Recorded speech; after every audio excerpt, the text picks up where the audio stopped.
more and more Americans are trading concrete for sand with the Golden Passport, otherwise known as the Citizenship By Investment program. Hey guys, welcome back to Carib 21, wherever you're watching from, in the Caribbean or in the diaspora. So today I have two stories to cover, and both of these stories connect the Caribbean to the United States of America. And the first thing I want to talk about is the story that's been trending this week, the trending story so far this week, and this is about Donald Trump's latest idea. And Donald Trump, if you're anywhere in the Caribbean and you're thinking about applying for a US visa, you might have to come up with a $15,000 bond. And that is Donald Trump's latest idea to keep people out of America. And the second thing I want to talk about is this story managed to fly under the radar for whatever reason, I don't know. But this story is about a 500% increase in Americans that are applying for Citizenship By Investment program within the Caribbean and in Europe. So, let's talk about it.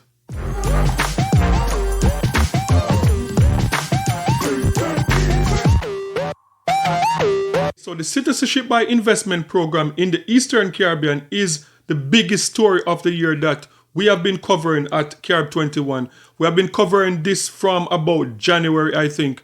And one of the first videos that we did about the Citizenship By Investment program, even before it came out that this was going to be an issue with the Trump administration, that video now stands at over 500,000 views. And now this story today about the Citizenship By Investment program is a story that managed to fly under the radar for whatever reason. But this is about Americans. So apparently up to 500, there's a 500% increase in Americans that are applying for Citizenship By Investment program, mainly within the Caribbean and in Portugal. And this story is coming out of NBC News. So let's take a look. 5 Caribbean countries are offering it for as low as $100,000. The program basically grants people dual citizenship in exchange for an investment in the country in the form of a donation or real estate. One Antigua-based luxury realtor says Americans have become her primary client. It's incredible. 99% of my buyers are from the USA, and inquiries are coming in, daily, multiple inquiries looking for that citizenship program. Another migration consultancy group seeing Americans ask about golden passports more than ever before, with inquiries up 182% in the first quarter of this year compared to the same time last year, especially in the Caribbean. Not necessarily for an immediate relocation, but they're looking for, a plan B in the event they need to use it or in the event there's better pastures for their family. And the majority of Henley & Partners American clients say anxiety over U.S. politics and global wars is driving them to look elsewhere. Now it's being used as an insurance instrument or a hedge against geopolitical risk. More Americans are obtaining these residencies and citizenships in the event of a future event or a future change of laws or future political shift. The trend not brand new, with American inquiries to the firm rising by more than 500% between 2019 and 2023. The pandemic travel restrictions giving a boost to the industry. They just want a safe place to come if borders close. Our government did a great job allowing people to come and visit Antigua. So people that were locked down could have used their Antiguan passport and come and had a really nice time. Now taking off even more, advocates for the Golden Passport say it's more than an island getaway from political panic. They point to tax benefits and some visa-free travel options at a time when the power the U.S. passport has to get you into another country without a visa is shrinking. So why would Caribbean islands even do this? In short, money. The programs fund things like infrastructure, education, and disaster preparedness. In Grenada, for example, revenue from the Citizenship By Investment program made up over a quarter of the island's GDP in 2023. So that's the report coming out of NBC News. And what are my thoughts about this? I have to say that, this is shocking to me. Honestly, this is shocking because, as I said, we have been covering the Citizenship By Investment program for the entire 2025, and we spoke about it a little in 2024, and this was not on the radar at all. Based on all the information coming out of the European Union and the UK about Citizenship by Investment program, what we have been noticing is that there's been a concern in terms of people that are applying for the Citizenship by Investment program coming out of Asia, coming out of Africa, but never in a million years that I thought that up to a 500% increase of Americans are applying for this program. So this is shocking. As it's shocking in one sense, but in another sense, it's not shocking because we have seen a trend from the Donald Trump first administration that people who live in America that can afford to relocate, a lot of people, we saw like a influx of people moving from America to Canada from the Donald Trump first administration. And even with the second administration, a lot of Americans are moving to Canada. And we also see Americans flocking to Portugal. Portugal is almost like taken over by Americans right now. So I guess it's surprising, but it shouldn't have been a surprise because a lot of, as reported in that news report, a lot of Americans are trying to get away from the Trump administration. A lot of Americans are frustrated with all the wars that are going on. So they're seeking other places to go. So that makes sense now. But this, as I said, this story was flying under the radar. So sound off in the comment section. Let me know your thoughts on this. Do you think that this is a good idea for the Eastern Caribbean, that a lot of Americans are now relocating to the Eastern Caribbean? Do you think that this is a good thing? I know we have been talking about this Citizenship by Investment program for a long time, and we talk about the benefits in terms of infrastructure for the Eastern Caribbean islands like St. Kitts and Nevis. We see the nice airport that they have. We see hospitals going up. We see all of the benefits coming out of it. But then people in the Eastern Caribbean are having a conversation about the downside, and that is like an increase in cost of living in the Eastern Caribbean, that people can't afford to buy homes anymore because the prices are skyrocket right now because of people coming in. So sound off in the comment section. Let me know your thoughts on this one. Here at Carib 21, I'm on a mission to showcase the vibrant culture and the breathtaking beauty of the Caribbean while showcasing our culture and what is trending. If you want to support me on this mission, please subscribe. And if you also want to support, you can hit the comment section and buy me a cup of coffee. In order to buy me a cup of coffee, you can follow these instructions. Just click more. You will see the link to buy me a cup of coffee. Click the link. You can purchase 1 or 2 cups of coffee, and you'll be helping me to fulfill this mission. Thank you.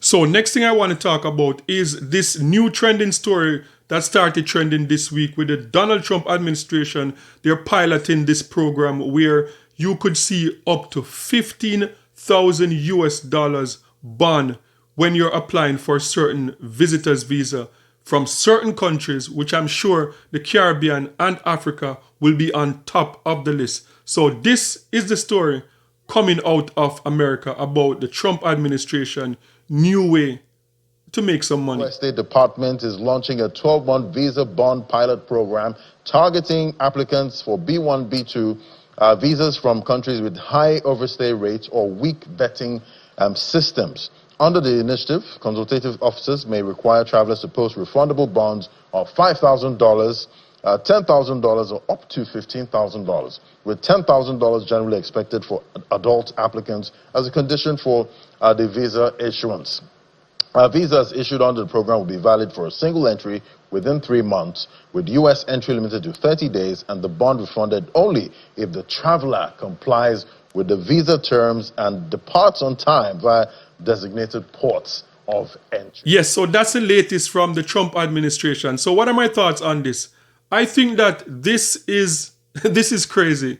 You can tell that this is all about money because we spoke about last week. I did the video about the new cost for the integrity, $250 integrity fee applied to the visa application process, which now is going to make the US visa $435, I think, for a US visa. Anywhere in the Caribbean, you're applying for a visa now from $180 to $450. That is a lot of money. And now we're seeing, when you think that it could not get worse, now you're seeing they're piloting this program with a $15,000 bond. So how they're proposing that this is going to work, that you're going to have to come up with $15,000 when you apply for the visa, and once you enter the state, once you enter the USA, that $15,000 will be held by the American government until you leave America. And I know that a lot of Donald Trump supporters they're going to support this. They are not going to see anything wrong with this. They're going to say like, okay, so if you are going to leave the country, you don't have a problem. You're getting back your $15,000. So that is an easy sell for Trump's supporters. But for hundreds of thousands of people who apply for American visa, whether it's to go and visit loved ones, to go study, or just for a vacation. Can you imagine you're going for a vacation in America and you have to put down $15,000 just to enter America to go for a vacation? How many people in the Caribbean right now can just find $15,000 US dollars in their bank account, an extra $15,000 to put up just to enter the US? So this is crazy, but as I said, I don't see the Trump administration, the MAGA supporter or the Republicans, I don't see them having a problem with this, because, as I said, they are going to say, if you're leaving, you shouldn't have a problem with it. But my thinking now is that this is going to show you what Caribbean people are made of. And I'm going to be watching this process for 2025. In particular, I'm going to be watching Jamaica, because Jamaica always publish their numbers in terms of the amount of money that Jamaicans spend on US visas. And in the video I did earlier this month, I spoke about the possibility that Jamaicans could face up to 50 million US dollars paying for US visa for 2025, because I did a video last year showing that Jamaicans spend $25 million US dollars on visa in 2023-2024. And based on the calculation with the additional fees this year, they could face up to $50 million. So for me, like, I'm thinking that, look, flying to America is not a necessity. It's not something that you have to do. So I'm going to see what people in the Caribbean are going to do if the American embassies are still going to be filled going to America, and people are still going to find this exorbitant amount of money to pay for a visa to go to America. I'm going to be watching that for 2025, because if at the end of this year, I look at the numbers and I see that Jamaicans pay $50 million for a visa, then all hope is gone. Because as I said, you don't have to go to America. Do like the Canadians. Like, Canadians have boycott America. When you go to like places like Detroit, Michigan, or you go to places like Buffalo, New York, the malls are empty because Canadians are not going to America. Just when I went to the Vincy picnic, like a little bit over a week ago, and we drove for like 5 hours. When we are driving on the highway in Canada, the roads are full because Canadians are vacationing in Canada. So I believe that this is an opportunity for people in the Caribbean to say, you know what? Let's just put a pause on America for now and travel to the Caribbean, travel to other places. There are other places to travel. But anyone that is willing to pick up $15,000 for a bond just to enter America, God bless you. So guys, sound off in the comment section. Let me know your thoughts on this one. If you're going to America, would you put up this $15,000 bond? Or are you one of those persons that's just saying, you know what, let me put a pause on America for now until this old Trump administration thing is over and things go back to normal? Sound off in the comment section and let me know your thoughts on this one. And don't forget to like, share, and subscribe for more amazing content. And remember, peace. I'm out.